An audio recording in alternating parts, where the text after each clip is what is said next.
Chapter 1.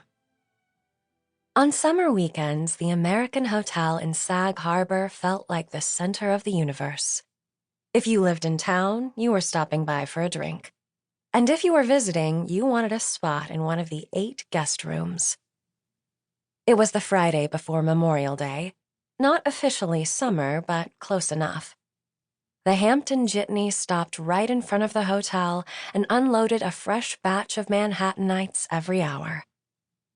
Emma Mapson, a Sag Harbor native, had watched the summer crowds grow every year. She'd seen fancier restaurants open and higher-end boutiques decorate Main Street. But one thing that never changed was the American hotel. The red brick colonial building looked and felt exactly as it had when Emma was a young girl, with the same antique wood furniture, nautical paintings, and Tiffany chandeliers. The lobby had the same well-worn couch and the same backgammon table where her father had taught her to play, and where she, in turn, had taught her own daughter to play. It all seemed to say to her, "Go ahead, live a little." At least, it used to feel that way. "I have a problem with my room," a woman said, approaching the front desk. "I'm sorry to hear that," Emma said, glancing down at the handwritten reservation log and trying to figure out which guest she was talking to. "What's the problem?" "Everything," the woman said. "I can't find a single outlet for charging my phone. There's no television, and there's no closet." Emma arranged her face into a practiced, neutral expression. Too empathetic, and it was like she was admitting there was a problem. Too quizzical, and the guest felt even more provoked. Best to look simply blank. "What's your last name, ma'am?" Emma asked. "Stewart." She spelled it slowly, as if Emma were barely familiar with the alphabet. Emma flipped through the reservation ledger and found the woman was booked in the Cooper room. True, there was no television in that room, or in any of the rooms. And although technically there wasn't a closet, the room did feature a large antique armoire. She had no idea why the woman couldn't find the outlets. "Mrs. Stewart, Emma looked up and caught a glimpse of a familiar mop of curly dark hair across the lobby. The American Hotel's front desk provided the best people watching in town.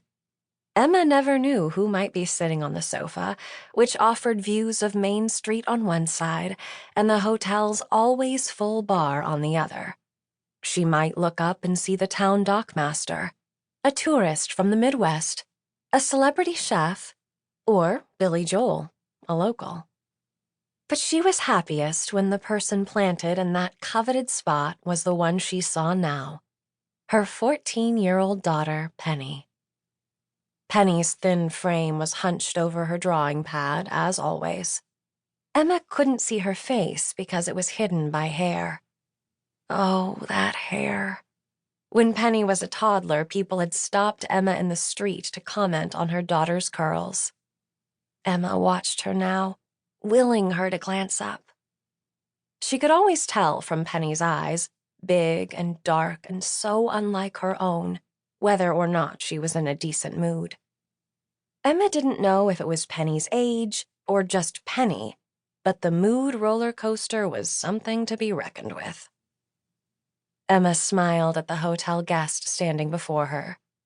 "I'll be up to your room in a minute to see what I can do," she said, buying herself some time to find out why Penny had left school so early. When the woman was out of sight, Emma slipped out from behind the desk. Penny, busy rummaging through her book bag, didn't notice her. "Hi, hon," Emma said. "What are you doing out of school?" Penny looked up, pushing her curls out of her face. "It's a half day. 'Cause of the holiday weekend." Of course. Right, I forgot. She leaned down to wrap her arms around her, but Penny wriggled away. Emma straightened up, trying not to feel rejected. "Okay, so what's your plan?"